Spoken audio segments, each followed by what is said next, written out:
The pilot's lounge at Terminal C of Horizon Airlines was a sanctuary for pilots, a place to unwind, review flight plans, or catch a moment of quiet before the next departure. On a crisp Tuesday morning, the lounge hummed with the low chatter of seasoned aviators, the aroma of coffee mingling with the faint hum of a documentary about commercial aviation playing on the large flat-screen TV. The room, with its sleek leather chairs and walls adorned with technical manuals, was a haven for those who belonged to the elite world of aviation. But for 16-year-old Elijah Jackson, it was the stage for a day that would test his dreams and reshape his future. Elijah sat in a corner, his visitor badge dangling from a lanyard around his neck, his eyes glued to the documentary. At 16, he was no ordinary teenager. His bedroom walls were plastered with aviation charts, not band posters. While his peers dreamed of social media fame, Elijah's singular ambition was to become a commercial airline pilot. He could identify every aircraft by the sound of its engines, a skill honed through years of study and passion. Today was supposed to be the pinnacle of his young life, a career shadow day at Horizon Airlines, earned through an essay that outshone hundreds of others. The prize, a behind-the-scenes tour of airport operations and a chance to meet real pilots. Earlier that morning, his tour guide, Tanya Reynolds from HR, had been delighted by his enthusiasm. "You've really done your homework, haven't you?" she'd said, her eyes twinkling as Elijah rattled off facts about flight planning and weather patterns that even junior pilots might struggle to recall. He had beamed with pride, recalling his mother's advice. "If you want something badly enough, you need to know it inside and out." The tour had been a dream come true, visits to the control tower, baggage handling operations, and even a chance to sit in the cockpit of a Boeing 787. Tanya had been impressed by his technical questions about thrust ratios and emergency protocols, far beyond the usual curiosity of a teenager. Around noon, Tanya received an urgent call. "Elijah, I'm so sorry, but there's an issue I need to handle," she said, her tone apologetic. "It should only take about 20 minutes. You can wait here in the pilot's lounge. There's a great documentary playing on the TV. I'll be back soon." Elijah nodded eagerly, settling into a chair and diving into the program, which detailed the engineering marvels of modern aircraft. He was so engrossed that he didn't notice the room emptying as pilots left for their flights. That's when Captain Rebecca Whitman entered. A senior pilot with 20 years of experience, her Navy uniform was immaculate, her posture rigid with authority. She took one look at Elijah, a young black teenager alone in the lounge, and her expression hardened. Without a word, she marched across the room, grabbed the remote, and switched off the TV mid-sentence, just as the narrator was explaining how jet engines revolutionized commercial flight. The screen went black, reflecting Elijah's startled face. "How did you get in here?" she demanded, her voice sharp enough to cut through steel. Elijah's heart raced. "Ma'am, I'm just waiting for my tour guide," he stammered, his voice trembling. "She said I could stay here." "I don't care what she said," Whitman snapped, already reaching for her radio. "This area is for authorized personnel only. Security to the pilot's lounge. I have an unauthorized individual who needs to be removed immediately." The fear in Elijah's eyes was palpable. All he had done was watch TV while waiting, as instructed. Was that a crime? His hands trembled as he reached for his visitor badge, the one he'd proudly photographed that morning to send to his best friend. "Official visitor, Horizon Airlines Career Program," it read, with his name and photo clearly displayed. "Ma'am, I'm part of the Career Shadow Program. I have proper clearance," he said, holding up the badge. But Whitman wasn't interested. Before he could fully present it, she snatched the badge from his neck, breaking the lanyard clip. The plastic ID clattered into her palm. Elijah's mouth fell open, shock rendering him speechless. What had he done wrong? His dream day was unraveling, and he couldn't understand why. Whitman scrutinized the badge, holding it up to the light as if expecting to find evidence of forgery. "This has to be fake," she declared, her voice dripping with accusation. "Or stolen. There's no way they'd give this clearance level to someone like you. Where'd you get this? Who are you really here with?"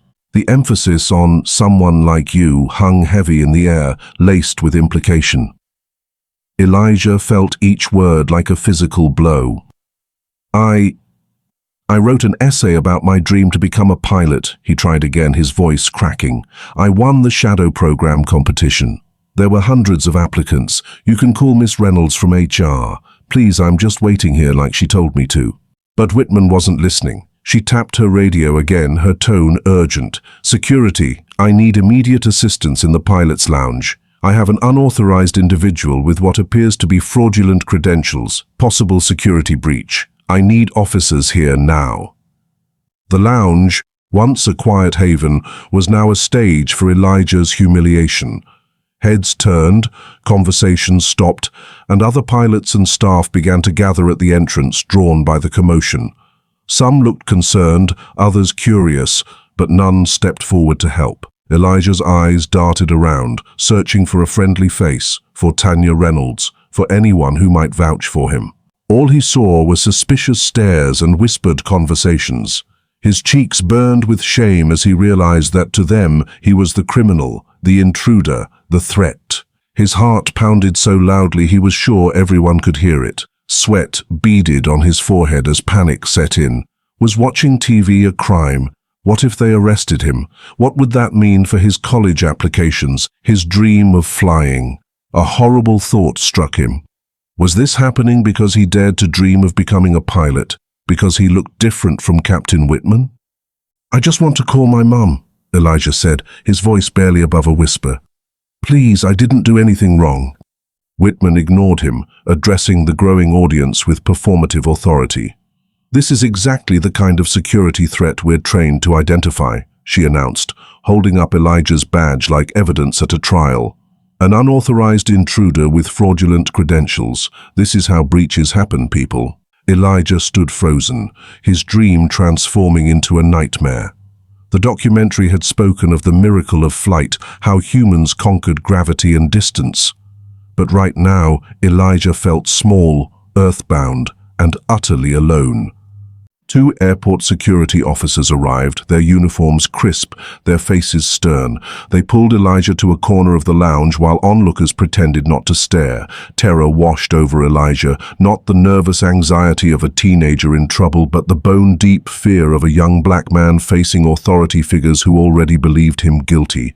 Images from news stories flashed through his mind. Innocent black teens arrested, handcuffed, or worse.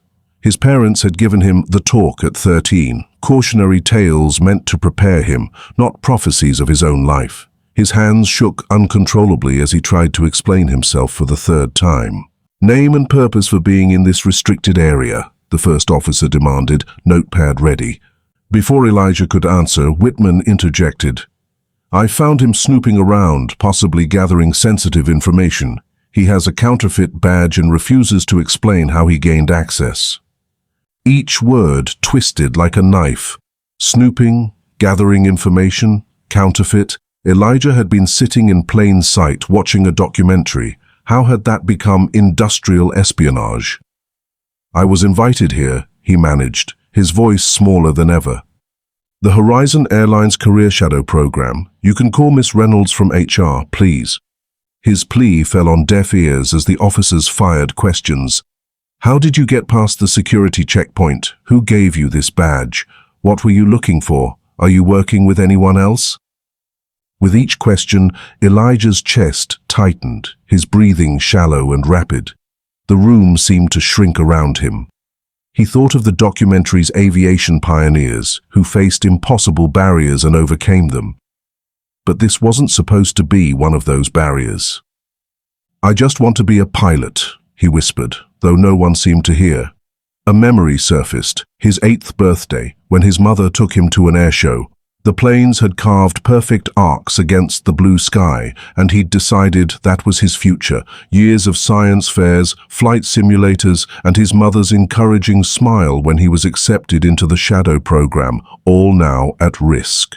Please, can I call my mom? He asked, his voice cracking with emotion. The officers exchanged glances. This wasn't the typical profile of a security threat, just a scared teenager asking for his mother. After a moment's hesitation, the senior officer nodded. Make it quick. With trembling fingers, Elijah pulled out his phone, trying to sound braver than he felt. "Mom, I need you at Terminal C. There's a situation," he said, his voice steadier than expected. "I'm in the pilot's lounge. They're saying I shouldn't be here. They think my badge is fake." A pause. "No, Mom, I'm okay," he lied, his eyes wide with fear, glistening with unshed tears. "Just please come." As he hung up, Whitman seized the moment to lecture her audience. More pilots had entered, drawn by the commotion. "This is exactly why we need stricter security protocols," she declared, gesturing toward Elijah as though he were Exhibit A in a courtroom drama. "People think they can just walk into sensitive areas because they're curious or want to take pictures for social media. Post 9/11, we can't afford to relax about who accesses secure areas." Her voice grew bolder. "His so-called mother that he called will most likely be a cleaner or a janitor at the airport. I'll make sure she's fired so her good-for-nothing son won't be trespassing here again." A murmur of agreement rippled through some onlookers. Others looked uncomfortable, but remained silent. No one suggested rumbling. "His so-called mother that he called will most likely be a cleaner or a janitor at the airport. I'll make sure she's fired so her good-for-nothing son won't be trespassing here again." A murmur of agreement rippled through some onlookers. Others looked uncomfortable but remained silent. No one suggested waiting for Tanya Reynolds to verify Elijah's story. Elijah sat with his head bowed, the weight of every stare pressing down on him. His mind raced with terrible possibilities. Arrest, a permanent record, college rejections, the end of his dream.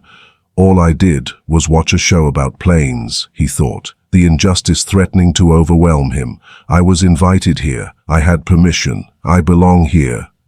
But only one person could save him now, his mother. The 5-minute deadline for Elijah's mother to arrive was nearing when the atmosphere in Terminal C shifted. It began subtly, a change in the air, like the pressure drop before a storm. Heads turned toward the main corridor. A security officer's radio crackled.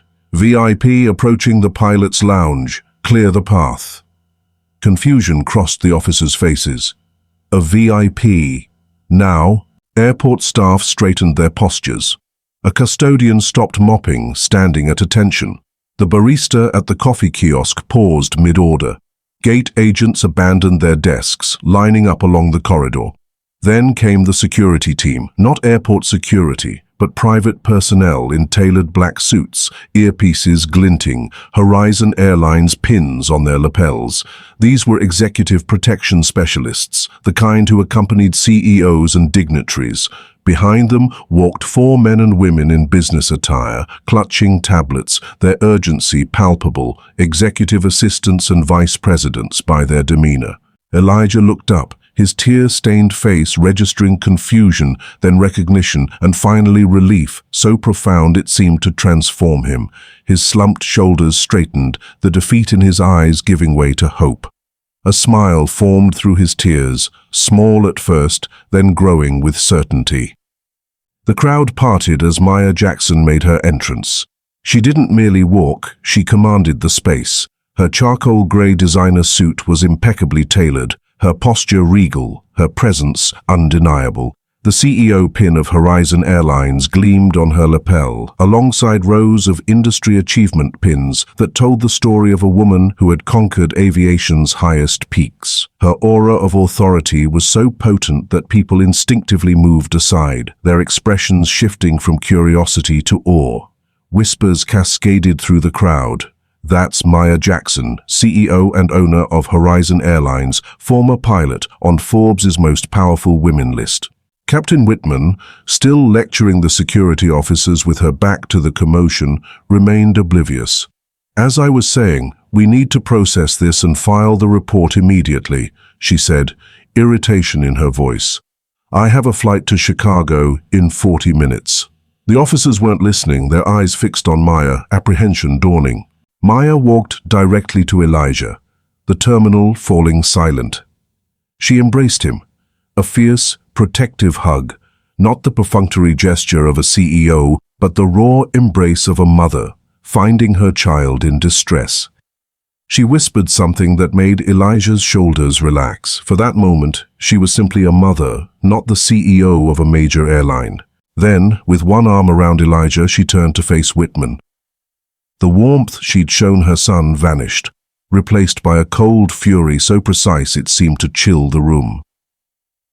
"That's my son you're accusing of theft, Captain Whitman," she said, her voice carrying absolute authority, not from her title, but from a lifetime of earning respect through will and intelligence. Whitman froze mid-sentence, turning slowly, her face, flushed with indignation, drained of color. Her mouth opened, closed, opened again. No sound emerged. The power dynamic collapsed. The accuser became the accused, the authority figure the subordinate. The woman who had wielded her position like a weapon now stood defenseless before a greater power. The silence following Maya's declaration was absolute. Whitman's eyes darted between Maya and Elijah, connecting the dots she'd missed. The same strong jawline, the same intelligent eyes. "Miss Jackson," one security officer said, lowering his notepad, "we didn't realize—" "Clearly," Maya replied, her tone glacial. The officers stepped back, unsure of their role. The crowd grew, pilots, flight attendants, gate agents watching from a distance. An executive from Maya's entourage whispered to an officer, "That's Maya Jackson, CEO and majority owner of Horizon Airlines. She owns 53% of the company." Whitman's face paled further. Not just CEO, owner, not just Elijah's mother, her boss. The woman who could end her 20-year career with a single decision. "Miss Jackson," Whitman tried, her voice high and unsteady. "I had no idea. I was just following protocol." "If I'd known he was your son," she faltered, revealing her fatal mistake. "Not if I'd known he was authorized, but if I'd known who his mother was." "That's exactly the problem, isn't it, Captain Whitman?" Maya cut her off, her voice sharp. "My son was terrified because you criminalized him for watching TV while waiting for his tour guide. Is that your protocol? To traumatize students based on snap judgments, to assume guilt without evidence, to confiscate legitimate credentials and call security on a child who was exactly where he was authorized to be?" Each question was a precision strike. Maya's calm made her words more devastating. An executive stepped forward. "We've accessed the security footage. It shows Mr. Jackson seated quietly, watching the documentary. He didn't leave his seat until Captain Whitman confronted him." Another added, "HR confirms Elijah is enrolled in the Career Shadow program. His credentials are legitimate." Whitman seemed to shrink, her once rigid posture curving defensively. "I didn't realize," she began. "You didn't realize," Maya agreed, her tone clinical. "You didn't realize my son had every right to be here. You didn't realize your assumptions were based on prejudice, not fact. You didn't realize actions have consequences." She paused, letting the words sink in. "In the 20 minutes since my son's call, I've reviewed our policies, your employment record, and the footage. This isn't your first incident involving questionable judgment. There are 3 prior complaints in your file, all involving young employees of color you deemed out of place." Whitman's face turned gray. Those complaints, unacted upon until now, were damning. "As CEO and as a mother, I cannot allow this behavior to continue," Maya said, standing taller. "Captain Whitman, you're suspended effective immediately, pending review. 6 months without pay. Captain Amara Johnson will take your routes starting today." The pronouncement was final, public, proportional to the offense. Whitman's flash of anger was quickly suppressed. "Miss Jackson, please," she whispered. "My 20 years of service should have taught you better judgment," Maya finished. "My decision stands." She turned to an executive. "Escort Captain Whitman to HR to process her suspension and restrict her credentials." As Whitman was led away, defeated, Maya turned to Elijah, her CEO persona softening. "Are you all right?" she asked quietly. "I am now," he said, his voice steadier, his dignity returning. A tall black woman in a pilot's uniform approached. Maya's expression softened with recognition. "Captain Johnson, thank you for being available," she said. "Always, Miss Jackson," Captain Amara Johnson replied, her voice warm. She turned to Elijah. "Mr. Jackson, I'd be honored to give you a cockpit tour, a real one, with all the technical details." Elijah's face lit up. Really? Even after all this? Especially after all this, Johnson said firmly. The flight deck is where you belong if that's where your passion leads you. Maya nodded approval. Go ahead, I'll meet you at gate B17 in 30 minutes. As Elijah walked away with Johnson, already asking about Boeing 787 systems, Maya watched, her expression shifting to that of a visionary CEO. She was already planning to address the systemic failure she'd witnessed. 1 month later, the pilot's lounge looked different. Framed photos of diverse aviation pioneers adorned the walls, alongside current Horizon pilots of all backgrounds. A screen cycled through profiles of the new Horizon Futures Mentorship program participants, young faces full of passion. Elijah, now a youth ambassador, stood before a group of diverse high school students, his confidence grown, though the memory of that day lingered. Aviation isn't just about flying planes, he told them. It's about systems, communication, physics, and human factors. Every one of you has something unique to bring. Captain Johnson, now head of the Mentorship initiative, nodded. The sky has room for all of you, she said. Don't let anyone tell you differently. The students asked about education, aircraft operations, and belonging in an unwelcoming industry. Elijah answered honestly, balancing realism with hope, his experience shaping him into a bridge between adolescence and adulthood. That evening, in Maya's office overlooking the terminal, mother and son sat by the window, watching planes take off. How did it go today? Maya asked. Good, Elijah said. They asked about Captain Whitman. I told them the truth, that I was scared, that I thought my dream was over because I watched TV in the wrong place, that I believed I didn't belong. Maya's expression softened. And now? Now I know better, he said, his voice strong. But Mom, what if you weren't who you are? What if my mom was just a mom? Would anyone have believed me? Maya took his hands. That's why I started the mentorship program. Not every child has a mother who owns an airline, but every child deserves dignity and to be believed. She shared her own story of being the only black woman in her pilot training, tested harder, criticized harshly. I graduated top of my class, worked my way up, and ensured that instructor never discouraged another student like me. Elijah listened, absorbing her rare vulnerability. Fear should never be the price of following your dreams, Maya said. The terror you felt isn't inevitable. It's a system failure we can fix.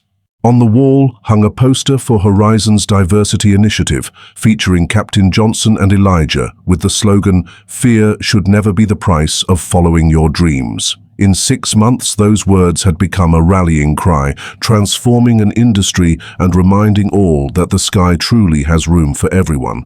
If you liked this story, please like, subscribe, and share it with others so they can learn something from it too.